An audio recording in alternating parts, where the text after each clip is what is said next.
நமஸ்காரம். அஸ்மத் சர்வகுருபியோ நமஹ. இது நமது உலகம் சேனல் நேயர்களுக்கு வேங்கடம் ராம்நாராயண் அன்பு கலந்த வணக்கங்கள். எந்த ஒரு சந்தர்ப்ப சூழ்நிலையும் எவ்வளவு தான் எதிர்ப்பு வந்தாலும், எவ்வளவு மன கஷ்டங்கள் வந்தாலும், எல்லாவற்றையும் நம்மால் நிச்சயமாக சமாளிக்க முடியும் என்ற எண்ணம் கொண்ட கன்னிராசி நண்பர்களே, எதிர்வரக்கூடிய சனி பயிற்சி நமக்கு எப்படி இருக்கும் சார்? இதெல்லாம் ஒரு இதுவா சார்? சனி பயிற்சி வருது, ராகுகேது பயிற்சி வருது, இதெல்லாம் நம்ம பெருசாக எடுத்துக்கணுமா சார்? எடுத்துக்க வேண்டாம், எடுத்துக்கணும்னு நான் சொல்லலை. ஏன்னா இப்போ ஒரு ஆஃபீஸில் வேலையில் இருக்கும், ஒரு கிளார்க்காக இருக்கும்னு வச்சுங்களேன், 23 இருக்கும், 24 இருக்கும், A1 இருக்கும், A2 இருக்கும், எல்லாத்தையும் ஒன்றா எடுத்துக்கிறோமா? நம்ம எடுத்துக்கிறது இல்லையே. ஐயோ, A2 ஆகிச்சு இன்னும் கொஞ்சம் சேலரி அதிகமாக வரும், அங்கே அந்த இடம் கொஞ்சம் பிரச்சனை உள்ள இடம், நம்ம ஃபைனான்ஸ் போனோம்னா இப்படி பிரச்சனை இருக்கும். இதையெல்லாம் எதிர்பார்க்குறோம் இல்லையே. லைஃபு அப்படின்னாலே எதிர்பார்ப்பு தான். அந்த எதிர்பார்ப்பு எந்த அளவுக்கு நம்மளால் பூர்த்தி செய்ய முடிகிறது அப்படிங்கிறத நம்ம பார்க்குறோம். அதுதான் நம்ம எதிர்பார்த்து காத்திருக்கிறோம். அந்த எதிர்பார்ப்பு நம்முடைய கட்டங்கள். சார், எனக்கு இப்போ தசை நடக்கிறது சார், ராகு சார் நடக்கிறது, எனக்கு என்ன நடக்கும், எனக்கு குரு சார் நடக்கிறது, இந்த சனி பயிற்சி என்ன பண்ணும், அடுத்து வரக்கூடிய குரு பயிற்சி என்ன பண்ணும், இந்த ஒரு வருஷம் எப்படி சார் இருக்குது, விசுவாச வருஷம் எப்படி சார் இருக்குது புதுசாக, இப்படியெல்லாம் நம்ம எதிர்பார்க்குறோம். இந்த எதிர்பார்ப்பு இருக்கத்தானே வேணும். எதிர்பார்ப்பு தான் லைஃபு. கல்யாணம் பண்ணால் குழந்தை பிறக்கும், அல்லது நாம் ஏதாவது ஒரு 2 வருஷம் என்ஜாய் பண்ணலாம், அடுத்தது வீடு கட்டலாம். வீடு கட்டினா எப்படி வீடு கட்ட முடியும்? தனி வீடாக கட்டணுமா, இல்லைன்னா ஃப்ளாட்டாக கட்டணுமா? ஆஹா, ஃப்ளாட்டாக இருந்தால் எப்படி இருக்கும்? கார் வாங்கணும், எந்த கார் வாங்கலாம்? இது எல்லாமே லைஃப்னு எதிர்பார்ப்பு தான். இதையெல்லாம் இதே மாதிரி ஒரு சின்ன எதிர்பார்ப்பு தான் நமக்கு ஜாதகம் பார்க்குறதும், இந்த பலன்கள் பார்க்குறதும், சனிப்பயிற்சி குரு பயிற்சி பார்க்குறதும். அதுதான் இன்னும் சனிப்பயிற்சி பார்ப்போம். அந்த பலன் பார்க்குறதுக்கு முன்னாடி பொசிஷன் பார்த்துக்கலாம். இப்போது கேத்து எங்கே இருக்கார்? நம்மளுடைய கன்னி ராசியில் இருக்கார். அதற்கு 7ஆம் வீட்டில் இந்த சனி 6ஆம் வீட்டிலேருந்து 7ஆம் வீட்டுக்கு போகிறார் இல்லையா, மீனத்துக்கு போகிறார் இல்லையா, அங்கே 6 பேர் ஒரே சமயத்தில் இருக்காங்க. யார்? ராகு, சனி, புதன், சுக்கிரன், சூரியன், சந்திரன். எப்போது? இந்த சனி பயிற்சியும் போது. அடுத்தது 9ஆம் இடத்துல குரு, 10ல் செவ்வாய் இருந்து இந்த சனி பயிற்சி நடக்குது. சார், இதனால் என்ன சார்? நான் ஒரு தனி காணொலி போட்டிருக்கேன், ஒரு 6 பேர் உட்காந்து கும்மி அடிக்கிற காணொலி எப்படி இருக்குது அப்படின்ட்டு. அதை பாருங்கள். அந்த இம்பேக்ட் நமக்கு ஒரு 30 நாளைக்கு இருக்கும் சார். நம்ம ஒரு 2-3 விஷயமாக பிரிச்சுக்கலாம். இந்த சனி பயிற்சியை முதல்ல வரக்கூடிய ஒரு 3 மாதங்கள், அடுத்தது இந்த விசுவாச வருஷம் 1.5 வருடம், அதற்கடுத்து ஒரு 1 வருடம், 2.5 வருடங்கள் தான் சனி பயிற்சி. இப்படி பிரிச்சுட்டு நாம் பார்க்கலாம். இப்போது மெயினாக குரு பயிற்சியும் இருக்குது. 9ஆம் வீட்டுக்குடையவனான குரு 10க்கு போகிறான். 6ஆம் வீட்டிலிருந்து சனி 7ஆம் வீட்டுக்கு வர்றதுனால நமக்கு என்னென்ன பிரச்சனைகள் ஏற்படக்கூடியதாக அமைஞ்சிருக்கிறது. இந்த நமக்கு உத்திரம், ஹஸ்தம், சித்திரை நட்சத்திரக்காரர்கள் தான் நாம் இல்லையா. உத்திரம், ஹஸ்தம், சித்திரைனா சூரிய திசையில் ஆரம்பிச்சிருக்கோம் நம்ம லைஃபு, சந்திர திசையில் ஆரம்பிச்சிருக்கோம், செவ்வாய் திசையில் ஆரம்பிச்சிருக்கோம். சூரியன், சந்திரன், செவ்வாய். நம்மளுக்கு மெயினாக பார்க்கக்கூடியது என்ன அப்படின்னா, இந்த திசையினால் சனி எங்கே இருக்கான்? நமக்கு சனிப்பயிற்சி அப்படின்னாலே நமக்கு கட்டத்தில், ஜாதக கட்டத்தில், இப்போ நமக்கு 7ஆம் வீட்டுக்கு சனி வர 6லேருந்து 7க்கு, ஒரிஜினலாக ஜாதக கட்டத்தில் சனி நமக்கு எந்த இடத்துல இருக்கார்? நம்ம வீட்டுக்கு அதிபதியான புதன் எந்த இடத்துல இருக்கார்? லாபஸ்தானத்தில் இருக்காரா? எந்த இடத்துல இருக்கார்? மைனஸில் இருக்காரா? யாரு கூட இருக்கார்? இது ரெண்டும் மெயினாக நாம் பார்க்க வேண்டியது. 3வது, இப்போ என்ன தசை நடக்கிறது, அந்த தசையினுடைய தசாநாதன் எங்கே இருக்கா? உதாரணத்துக்கு செவ்வாய் தசை நடக்கிறது அப்படின்னா செவ்வாய் எங்கே இருக்கான்? ராகு திசை நடக்கிறதுனா ராகு எங்கே இருக்கான்? குரு திசை நடக்கிறதுனா குரு நம்முடைய கட்டத்தில் எங்கே இருக்கான்? அதனால் ஏற்படக்கூடிய ப்ளஸ்ஸு, அதனால் ஏற்படக்கூடிய மைனஸு, இதையும் நம்ம பார்ப்போம். மூலியமாக மனைவிக்கும், மனைவி மூலியமாக கணவனுக்கும் அப்படின்னா அவர்களுடைய உறவினர் மூலியமாக நமக்கு ஏதாவது ஒரு வழியில் ஒரு நல்லது நடப்பதுக்கு சாத்தியக்கூறுகள் இருக்குது. ஒன்று சொத்து சேரலாம், அல்லது எதிர்பாராத இடத்துலேருந்து நல்ல விஷயங்கள் சேரலாம். சார், புரியல நீங்கள் சொல்கிறது அப்படின்னா, சின்ன விஷயம். நம்ம ஒய்ஃபுக்கு நமக்கு ஒரு ப்ரமோஷன் எதிர்பார்த்துருக்கோம், நமக்கு ஒரு ட்ரான்ஸ்ஃபர் எதிர்பார்த்துருக்கோம்னு வச்சுக்கோங்க. ஒய்ஃப் மூலிமா, ஒய்ஃபுடைய ரிலேட்டிவ் சார் இங்கே இருக்காங்க, அவங்கள அப்ரோச் பண்ணால் நமக்கு கிடைக்கும் அப்படின்னு ஒன்று, ஒய்ஃபுடைய ரிலேட்டிவ் மூலியமாக நமக்கு அந்த ட்ரான்ஸ்ஃபர் கிடைப்பதற்கு சாத்தியக்கூறுகள் இருக்கு. அதே மாதிரி நம்முடைய பையனுக்கு வெளிநாடு செல்லணும், அல்லது பிஸ்னஸ் விஷயமாக நம்ம வெளிநாடு போகணும்.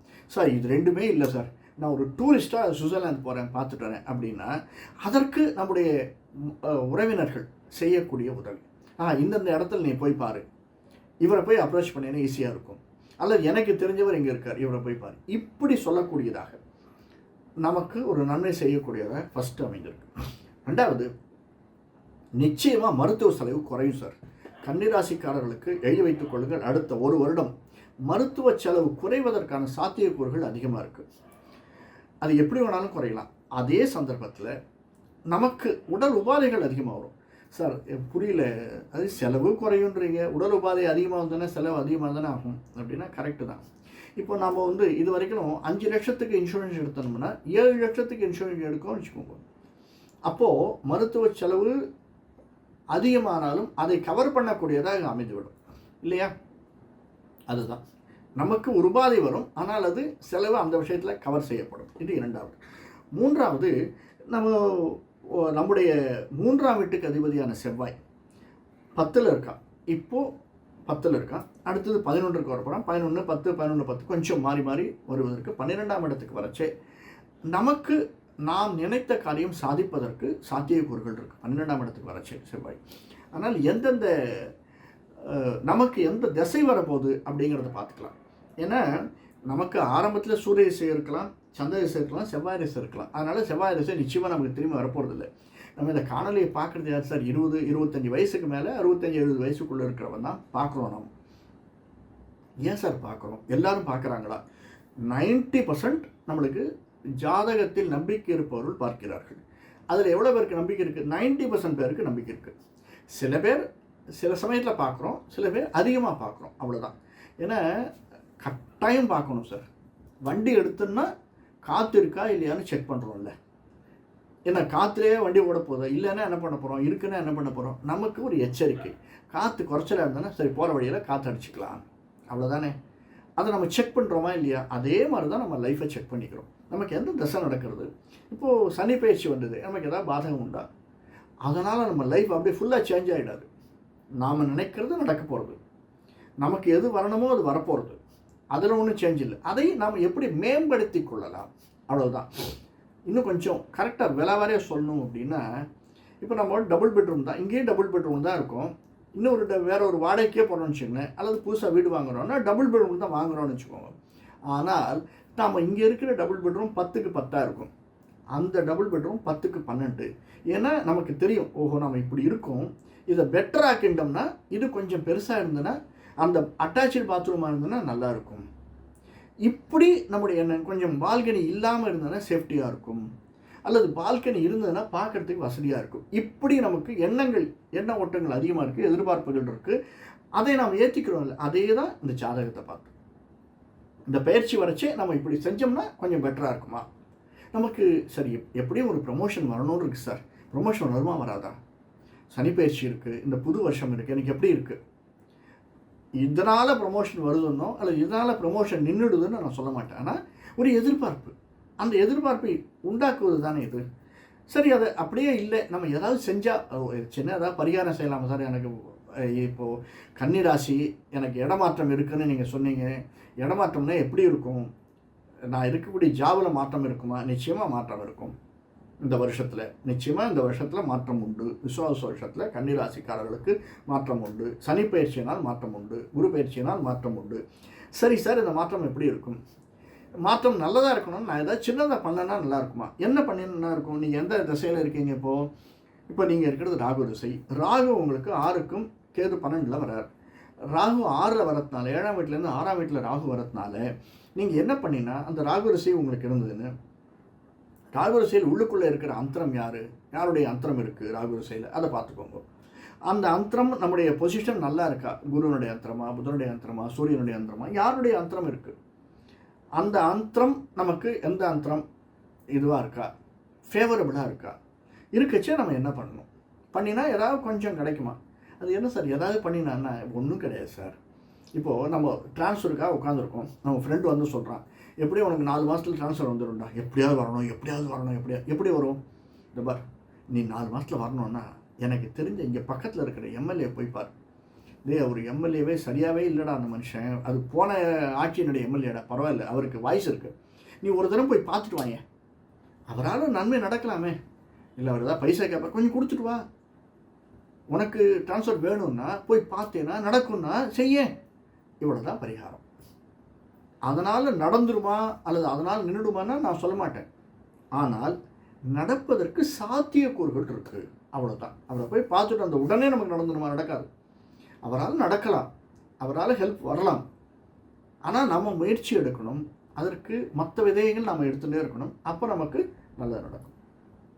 ரெண்டாவது, நம்மளுடைய பேசிக் மித்தாலஜி, நம்முடைய சனாதன தர்மத்தில் நாம் செஞ்ச பாவ புண்ணியங்கள்னு சொல்கிறோம். ஏன்னா செல்லு போக இருப்புன்னு தான் நம்ம பேசுகிறோம் இல்லையா, இந்த உலகத்தில் பிறந்தவொடனே. அப்போது செல்லு போக இருப்புன்னா நம்ம இந்த வருஷம் இந்த பிறவி எடுக்கச்சு சூரிய திசையில் பிறந்திருக்கோம், சூரிய திசையில் 2.5 வருடங்கள் போக மிச்சம் 3.5 வருடங்கள் இருக்குது உனக்கு அப்படின்னு சொல்கிறோம் இல்லையா உத்திர நட்சத்திரக்காரர்களுக்கு. அது எங்கேருந்து வருது? ஸோ நமக்கு ப்ரீவியஸ் பர்த் இருந்திருக்கு, அதில் போக மிச்சம் நம்ம அடுத்து இந்த பர்த் எடுக்கிறோம் அப்படின்னா நமக்கு தெரியுது. ஸோ இதெல்லாமே நாம் செய்யக்கூடியவைகள் தான், ஏற்றுக்கொள்ளக்கூடியவைகள் தான். அதனால் இப்போது அதை பார்க்கலாம். ஏன்னா இப்போது மெயினாக ஜலராசி, புதன் ஜலராசியில் இருக்க, நம்ம இருக்கிறது இப்போ சனி ஜலராசிக்கு போகிற, ராகு அங்கே இருக்கச்சே, குரு வந்து ரிஷபத்தில் உட்காந்துருக்கார். அந்த ரிஷப வீட்டுக்கு அதிபதியான சுக்கிரனும் அங்கே இருக்கார். ஆனால் சுக்கிரன் நமக்கு 2ஆம் வீட்டுக்கு அதிபதி. அதனால் நிறைய பண வரவு இருப்பதற்கு சாத்தியக்கூறுகள் இருக்குது. கணவன் மனைவி உறவு பார்த்தோம், குழந்தைகள் பார்த்தோம், நண்பர்கள் ரிலேட்டிவ்ஸ் தான் இருக்கக்கூடியது பார்த்தோம். பண வரவு எப்படி இருக்கும் சார்? செலவு இருக்குங்க. எந்த மாதிரி செலவு இருக்கும் அப்படின்னு நான் பின்னாடி சொல்கிறேன். ஒவ்வொரு திசை வரபோது நம்ம பார்க்கலாம். பண வரவு இருக்கும். ஏன்னா லாபஸ்தானத்தில் உட்காந்துருக்கிறதுனால குரு 9ஆம் வீட்டில் சுக்கிரனுடைய வீடு, இந்த பரிவர்த்தனைன்னுவாங்க, குருவுக்கும் சுக்கிரன், அதெல்லாம் விட்டுருங்க. 9ஆம் வீடு 10ஆம் வீடு அப்படிங்கிறது குருவுக்கு நல்ல ஸ்தானம். நமக்கு 5ஆம் பார்வையாக பார்க்குறார். அதனால் நமக்கு பண வரவு இருக்குது. எதனாலெல்லாம் பண வரவு இருக்கும்? இப்போது இந்த வருடத்தை நம்ம பார்க்குற போது சனி பெயர்ச்சி, குரு பெயர்ச்சி, ராகு கேது பெயர்ச்சி, சூரியனுடைய பெயர்ச்சி, அடுத்தது நம்முடைய தசா பலன், இவ்வளவையும் நம்ம கணக்கில் வச்சுட்டு தான், இவ்வளவையும் கால்குலேட் பண்ணி வச்சுட்டு தான், இவ்வளவும் எதில் வச்சுட்டுருக்கேன். நான் ஒன்றுலேயும் எழுதி வச்சுட்டுருக்கேன். இங்கே பாருங்கள், இவ்வளோத்தையும் எழுதி கால்குலேட் பண்ணி வச்சுட்டு தான் நம்ம எதிர்வரக்கூடிய வருடத்தையும், எதிர்வரக்கூடிய பயிற்சிகள், மெயினாக சனி பயிற்சி நமக்கு எந்த பிரச்சனையும் நல்லதை தரும் அப்படிங்கிறத நம்ம பார்க்க போகிறோம். அதனால் இது வரைக்கும் யாராவது சப்ஸ்கிரைப் பண்ணல அப்படின்னா நம்ம சேனலை சப்ஸ்கிரைப் பண்ணிக்கோங்க, பெல் பட்டனை அழுத்துங்க, லைக் பண்ணுங்கள், பிடிச்சிருந்ததுன்னா ஷேர் பண்ணுங்கள், என்ன தோன்றதோ கமெண்ட்டில் போடுங்க. என்னால் முடிஞ்ச வரலாம் கமெண்ட் அடுத்து வரக்கூடிய காணொலிகளில் நான் கமெண்ட்டுக்கு விளக்கம் சொல்கிறேன். ஆனால் இண்டிவிஜுவலாக எனக்கு இந்த தேதி பிறந்தது எனக்கு என்ன பலன் இருக்கும் அப்படின்னா என்னால் அதை வந்து இப்போதைக்கு சொல்ல முடியாது, மற்ற பிரச்சனைகள்லாம் இருக்குது. வரக்கூடியது இது குரு சில வேறு 2-3 விஷயங்கள் இருக்குது, நம்ம தனியாக பார்ப்போம். அடுத்து வரக்கூடியது சனி திசை. இந்த உத்தர நட்சத்திரக்காரில் சனி கொஞ்சம் ஃபேகண்டாக இருப்பார். ஆனால் ஹஸ்தம் சித்திரை இருப்பவர்களுக்கு 20, 30, 30, 37, 42 வயசில் ஹஸ்த நட்சத்திரக்காரர்களுக்கு சனி வந்துடும். 40லேருந்து 45 வயசுக்குள்ளே. அதுவே கொஞ்சம் ஏர்லியாக இருக்கும் சித்திரை நட்சத்திரக்காரர்களுக்கு சனி. பிரைம் சனி சார் சித்திரை நட்சத்திரக்காரர்கள், ஹஸ்த நட்சத்திரக்காரர்களுக்கு எழுதி வைத்துக் கொள்ளுங்கள். ஒரு ப்ரமோஷன் உண்டு, இடமாற்றம் உண்டு, ஒரு நல்ல எதிர்பார்ப்பு, எதிர்காலத்தை வடிவமைப்பதற்காக ஒரு பேஸ் உங்களால் போட முடியும் சார். உதாரணத்திற்கு இது வரைக்கும் யாருக்காவது எனக்கு அந்த ஐடியாவே இல்லை சார் அப்படின்னா பிஸ்னஸ் ஆரம்பிச்சிடுவீங்க. பிஸ்னஸ் ஆரம்பிப்பதற்கு ஒரு நல்ல வழியை செய்யக்கூடியதாக இந்த சனி பயிற்சி இந்த சனி திசையில் இருப்பவர்களுக்கு அமையும். அல்லது ஒரு இடத்தை விட்டு ஒரு ப்ரமோஷனுக்காக வெளியில் செல்றதுக்கு, நம்ம இருக்கக்கூடிய இடத்தை விட்டு வெளியில் செல்றதுக்கு, இப்போ நம்ம திருச்சியில் இருக்கோம் அப்படின்னா சென்னைக்கு வர்றதுக்கு, சென்னையில் இருக்கோம்னா பூனே போகிறதுக்கு, எதனால்? ஒரு ப்ரமோஷன்னால். அதே மாதிரி ஒரு பிஸ்னஸ் சம்மந்தமாக வெளிநாடு செல்வதற்கு. ஏன்னா இன்னும் சொல்லணுன்னா அது சில பேருக்கு கேட்குறதுக்கு கஷ்டமாக இருக்கும். சனி திசையில் இருப்பவர்களுக்கு படிப்புக்காக கூட வெளிநாடு செல்ல முடியும் சார். 40 வயசுக்கு நான் எப்படி சார் படிப்பேன்? ஏன் இப்போ அண்ணாமலை போகலையா? 40 வயசுக்கு ஹார்வர்டு யூனிவர்சிட்டிக்கு போகலையா? அந்த மாதிரி போகிறதுக்கு சார் அது எல்லாருக்கும் கிடைக்குமா? கிடைக்காது. ஆனால் ஒரு சின்ன சூழ்நிலை இருக்குது. எப்படின்னா இப்போ நம்ம ஒரு கம்பெனியில் வேலை பண்ணிகிட்டு இருக்கோம். கம்பெனியில் வேலை பண்ணச்சே இன்னொரு கம்பெனிக்கு மாறுறோம், அல்லது கம்பெனியில் ப்ரமோஷன் வருது. சாதாரண ஒரு லெவல்லேருந்து ஒரு ஜெனரல் மேனேஜர் லெவல் வருதுன்னா ஒரு இண்டக்ஷன் அப்படின்னு 2 மாதம் வெளியில் போடுவாங்க. அப்படி நமக்கு வரக்கூடிய சாத்தியக்கூறுகள் நிச்சயமாக இருக்குது. எழுதி வைத்துக் கொள்ளுங்கள். சனி திசையில் இருப்பவர்களுக்கு இவர்கள் இதெல்லாம் போக இன்னொரு இதெல்லாம் நம்ம திசையில் இருக்கிறவர்களுக்கு பார்த்தோம். ஆனால் முக்கியமாக புதனுடைய வீட்டில் இருப்பவர்கள் புதன் திசை வருவதற்கு சித்திரை நட்சத்திரக்காரர்களுக்கு சாத்தியக்கூறுகள் இருக்கும். அது எப்போ வரும் அப்படின்னா 20, 20, 40, 40, 55, 60 வயசில் இருக்கும். 20, 40, 55, 60 வயசில் இருப்பவர்களுக்கு புதன் திசை வருவதற்கு சாத்தியக்கூறுகள் இருக்கும். இந்த புதன் திசைக்கு ஆப்போசிட்டாக சனி உட்காந்துருக்காரு. சனி வீட்டை பார்க்குறாரு. அப்படின்னா 60 வயசுக்கு மேலே ஞானத்தினால் உங்களுக்கு ஏதோ வரவு உண்டு. புரியல சார், என்ன ஞானத்தினால் வரவு உண்டு அப்படின்னா, இப்போ சிஏ படித்தவங்க ஆடிட்டர், எம்பிபிஎஸ் படித்தவங்க மருத்துவர்கள், இவர்கள் எனக்கு போகிறோம் அப்படின்னு ரிட்டையர்டாகி உட்கார்ந்தாலுமே உட்கார விட மாட்டான் ஆண்டவன். ஏதோ ஒரு வரவுக்கு வழி செய்வது விடுவான். இன்னும் சொல்லணுன்னா, ஒரு பிளெயினாக சொல்லணும்னு வச்சுங்களேன், ஒரு எம்எல்ஏ வீட்டுக்கு வந்துட்டார். 2 டேர்ம் இருந்துட்டோம்பா, வீட்டுக்கு அனுப்பிச்சிட்டாங்க, இனிமேல் அவனுக்கு வரவு இல்லைப்பா, வீட்டுக்கு போயிடு, அது வேறு யாராவது அவனுடைய தொகுதியிலேருந்து நீக்கட்டோன்னு எம்எல்ஏ வீட்டுக்கு வந்தாலுமே இவர் முன்னாடி ஒரு பிஸ்னஸ் பண்ணிருப்பார். அல்லது இப்போ இருக்கிற எம்எல்ஏ இவர்கிட்ட காலில் விழுந்து, ஐயா எனக்கு கொஞ்சம் வழி பண்ணி கொடுங்க, உங்களுக்கு நான் இவ்வளோ கமிஷன் தரேன், இந்த அல்லது இங்கேருந்து இந்த குவாரி ஏதாவது எனக்கு எடுத்து கொடுங்க, இந்த ஒரு ஏஜென்சி எடுத்து கொடுங்க, அந்த ஒரு டெண்டர் எடுத்து கொடுங்க. இவருடைய மூளையை உபயோகித்து இங்கேருந்து அங்கே காட்டி, அங்கேருந்து இங்கே காட்டி, இதுவரைக்கும் இருந்த எக்ஸ்பீரியன்ஸை வச்சு அவர் செய்யக்கூடிய வேலையினால் வரக்கூடிய வருமானம் புதன் திசை இருப்பவர்களுக்கு இந்த சனி பெயர்ச்சியினால் வருவதற்கு சாத்தியக்கூறுகள் அதிகமாக இருக்குது. இதெல்லாம் ப்ளஸ் பாயிண்ட் பார்த்துட்டோம் சார். என்னென்னா மைனஸ் பாயிண்ட் இருக்குது சார். என்னுடைய உபாதைகள் மைனஸ்னால் என்ன சார்? மெயினாக லாஸ் ஏதாவது வருமா? லாஸ் இருக்குது சார். என்ன லாஸ் இருக்குது அப்படின்னா, அடிக்கடி சண்டை வரும். யார்கிட்ட சண்டை வரும் சார்? புரியலையே. நம்முடைய உறவினர்களிடம், கணவனானால் மனைவியுடைய உறவினர்களிடம், எப்படி அவர்களிடம் சில இடத்துல இருந்து சில நம்ம பார்த்தோம் என்னென்ன திசையில் அவர்களிடம் நமக்கு ப்ளஸ் பாயிண்ட் இருக்குன்னு, அந்த மாதிரி சில சந்தர்ப்பங்கள் அவர்களால் நமக்கு வரக்கூடிய இழப்பும் உண்டு. விஸ்வாவசு வருஷம் இந்த வருடத்தில் வரக்கூடியது ராகு தசையில் இருப்பவர்களுக்கு ஒரு நல்ல விஷயம் நம்ம சொல்லணும் அப்படின்னா, முருகன் எந்த கோயிலில் முருகன் பாம்போடையும் மயிலோடையும் இருக்கானோ அந்த முருகனை சென்று வணங்கி வருதல் அப்படிங்கிறது, செவ்வாய்க்கிழமைகளில் வணங்கி வருதல் மிக மிக ஏற்றத்தை தரக்கூடியதாக அமைந்திருக்கும் ராகு திசையில் இருப்பவர்களுக்கு.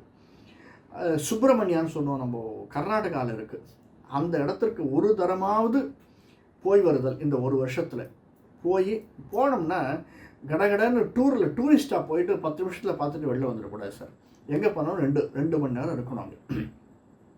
அடுத்தது ராகு திசையில் இருப்பவர்களுக்கு மெயினாக ராகு கால பூஜைன்னு சொல்லுவாங்க.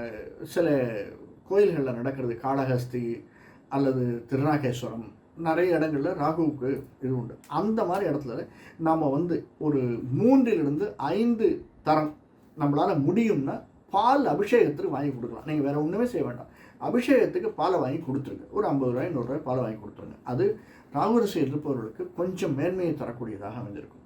உடல் உபாதைகளை குறைக்கும், மேன்மையை தரக்கூடியதாக அமைந்திருக்கும். சார் என்னால் அங்கெல்லாம் போக முடியல, நான் என்ன பண்ணலாம், ராகு திசை இருக்குது அப்படின்னா, நம்முடைய வீட்டிலேயே வீட்டுக்கு அருகாமையில் இருக்கக்கூடிய நவகிரகம் மெயினாக, இந்த நவகிரகத்தை போய் நம்ம சனிக்கிழமைகளில் ஈவினிங் 7 to 8 பிரதட்சணம், 8 பிரதட்சணம் வரலாம். 8 வாரங்கள் வந்தோம்னா நாம் நினைக்கக்கூடியதெல்லாம் நடக்கும். இதற்கும் அடுத்து அம்பாள் இருக்கா இல்லையா, அம்பாள் மேலே, ஏன்னா 3ஆம் வீட்டுக்குடைய செவ்வாய் நமக்கு 9, 10லையும் 11க்கும் வரத்தான அம்பாள்னா திரௌபதி அம்மன் இல்லை, மேலே பாம்போடு இருக்கக்கூடிய அம்மன். அந்த அம்மனுக்கு நம்முடைய நட்சத்திரத்தன்னைக்கு உத்திரம் இல்லைன்னா ஹஸ்தமோ நட்சத்திரம் வரும்போது ஒரு அபிஷேகத்துக்கு, பால் அபிஷேகம் அல்லது மற்ற அபிஷேகத்திற்கு கொடுத்து ஒரு 100 ரூபாய் 150 ரூபாய் கட்டினோம்னா, அந்த அபிஷேகத்துக்கு கொடுத்து வந்தோம்னா ஒரு நட்சத்திரம் நமக்கு வர்ற போது இந்த ஒரு 2.5 வருடத்தில் அல்லது இந்த முதல் ஒரு வருடம் விஸ்வாச வருஷத்தில் ஒரு 2 அல்லது 3 தரம் கொடுத்தோம்னா நம்ம நினைக்கிறது நடக்கும் சார். வீடு வாங்கணும், தட்டி போயிட்டே இருக்குது, வீடு விற்கணும், எனக்கு தட்டி போகிறது சார், என்ன பண்ணுறது எனக்கு தெரியலையே அப்படின்னு சொல்கிறதுக்கு நம்ம இது இருக்குது.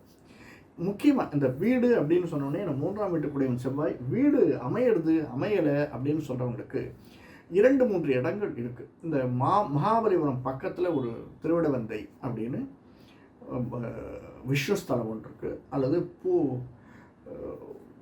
ஸ்ரீமுஷ்ணம் அப்படின்னு ஒரு தலம் இருக்குது. இங்கே போயிட்டு அந்த பெருமானை தரிசித்து விட்டு வருதல் மிக மிக ஏற்றத்தை தரக்கூடியதாக அமைந்திருக்கும். அதற்கடுத்து மலை மேல் உள்ள முருகன், மலை மேல் உள்ள பெருமாள், மலை மேல் உள்ள எந்த ஐயப்பன்லேருந்து யாராக இருந்தாலும் மலை மேல் உள்ள தெய்வங்களை சென்று தரிசித்து ஒரு 2 மணி நேரம் அந்த இடத்தில் தங்கி இருந்து திரும்பி வருதல் நமக்கு ஏற்றத்தையும் மாற்றத்தையும் தரும் என்பதில் சிறிதும் சந்தேகமில்லை. இது ராகு திசையில் இருப்பவர்களுக்கு. அடுத்தது குரு திசையில். குரு திசையில் இருப்பவர்களுக்கு அது உத்தர நட்சத்திரமாக இருந்தாலும் எந்த ஹஸ்தம் சித்திரையாக இருந்தாலுமே நம்முடைய குருவாக விளங்கக்கூடியவர்கள். முதல்ல சொல்லிட்டேன், அது யாராக இருந்தாலும் மலை மேல் இருப்பவர்களுக்கு அது குருவுக்கும் பொருந்தும். நமக்கு குருன்னு நினச்சிட்டு இருக்கோம் இல்லையா, எங்கேயாவது முடிஞ்சதுன்னா ஒரு அதிஷ்டானம் போயிட்டு வாங்க. குரு தசையில் இருப்பவர்கள், சனியினுடைய பாதிப்பு அதிகமாக இருப்பவர்கள் அதிஷ்டானம் அல்லது எப்படின்னா இப்போது இவருடைய அதிஷ்டானம் இருக்குது, சித்தர்களுடைய அதிஷ்டானங்கள் நிறைய இடங்கள்ல இருக்குது, சித்தர் இருக்கக்கூடிய இடங்கள், அந்த மாதிரி ஒரு இடத்திற்கு சென்று தரிசனம் செய்துவிட்டு வருதல் அப்படிங்கிறது ஒரு ஏற்றத்தை தரக்கூடியதாக இருக்கும். அல்லது நம்முடைய மூதாதையர்கள் யாராவது அதிஷ்டானம் இருந்தது அப்படின்னா அந்த இடத்திற்கு போய் பார்க்கறது, போய் பார்த்து ஒரு அரை மணி நேரம் இருந்துட்டு அந்த இடத்துல கொஞ்சம் ஸ்பெண்ட் பண்ணிட்டு வர்றது, நமக்கு முடிஞ்ச ஸ்லோகங்களை சொல்லிட்டு வர்றது, தெரிந்த பாசுரங்களை சொல்கிறது, எதுவாக இருந்தாலும் ஒன்றும் இல்லை, அம்மனை போற்றி, அம்பாளை போற்றி, முருகா போற்றி, முருகா போற்றி, விநாயகா போற்றி, இப்படி வணங்கி விட்டு வருதல். மினிமம் 4 சுற்றுக்கள் சுற்றி 4 தரம் கீழே விழுந்து வணங்கி விட்டு வருதல் மிக மிக ஏற்றத்தை தரக்கூடியதாக அமைந்திருக்கும். இது குரு சென்ற பொருளுக்கு. அடுத்தது சனி திசை. மெயினாக சனி திசை ஹஸ்தம் சித்திரை இருப்பவர்களுக்கு. ஏன்னா உத்தர நட்சத்திரக்காரர்கள் சனி திசை ரொம்ப லேட்டாக வரும், 60 வயசுக்கு வரும். சனி 7ஆம் இடத்துல இருக்கான். சனி திசையில் இருப்பவர்கள் கட்டாயம் யாருக்காவது இந்த ஐயப்பன் கோயில் மலைக்கு போகிறவர்களுக்கு அல்லது வேறு யாராவது வேணும்னு கேட்டாங்கன்னா நீல நிறத்தில் வஸ்திரம் வாங்கி தர்றது அப்படிங்கிறது ரொம்ப நல்லது. நம்முடைய நட்சத்திரத்து வருவதன்னைக்கு ஒரு 8 பேருக்கு நீல நிற வஸ்திரம் வாங்கி தர்றது ரொம்ப நல்லது. அல்லது நீல நிறமே கிடைக்கல, அவங்க நீல நிற வஸ்திரம் இல்லை சார் வேறு ஏதாவது வாங்கித்தாங்க அப்படின்னு சொல்கிறாங்க அப்படின்னா செவ்வாயும் சிவப்பும் வெள்ளையும் தவிர வேறு எந்த கலர் இருந்தாலுமே நீங்கள் வஸ்திரம் வாங்கி அவங்களுக்கு கொடுக்கலாம். கொடுத்தீங்கன்னா நமக்கு மன நிறைவை தரக்கூடியதாக அமைந்திருக்கும். நான் அதிகமாக கருப்பு ப்ரிஃபர் பண்ணுறதில்ல, சனி கருப்புக்கு ஏற்றது தான், அவ்வளோவா நான் கருப்பு ப்ரிஃபர் பண்ணுறதில்ல. கருப்பு உங்களுக்கு தோணித்தனே, ஏன்னா கருப்பு பல பேர் வாங்க மாட்டாங்க, அதனால் சொன்னேன். சனி திசையில் இருப்பவர்கள் இதை செய்து வந்தால் நிச்சயமாக, அதே மாதிரி சனி திசையில் இருப்பவர்கள் எங்கேயாவது வெளியூர் போகணும், வெளி இடத்துக்கு போகணும் அப்படின்னா அங்கே இருக்கக்கூடிய எந்த பறவையை பார்த்தாலும் அந்த பறவைக்கு ஏதாவது போட்டுவார்கள். ஏதாவது ஒன்று. இப்போ புறா பார்த்தீங்கன்னா புறா என்ன சாப்பிடுமோ அதை போடுங்க. காக்கை தான் அர்த்தம் கிடையாது, எனி பறவை. நீங்கள் மயிலாக இருந்தால் மயில் என்ன சாப்பிடுமோ அதை வாங்கி போடுங்க. அந்த மாதிரி பறவைக்கு நீங்கள் எதாவது அந்த தீனின்னு சொல்லுவாங்க இல்லையா, அதை போட்டு வந்தீங்கன்னா நிச்சயமாக எதிர்வரக்கூடிய நாட்கள் நமக்கு மேன்மையையும் நல்ல லாபத்தையும் தரக்கூடியதாக, துன்பத்தை குறைக்கக்கூடியதாகத்தான் அமைந்திருக்கும். வேறொரு காணொளியில் சந்திப்போம். நன்றி, வணக்கம்.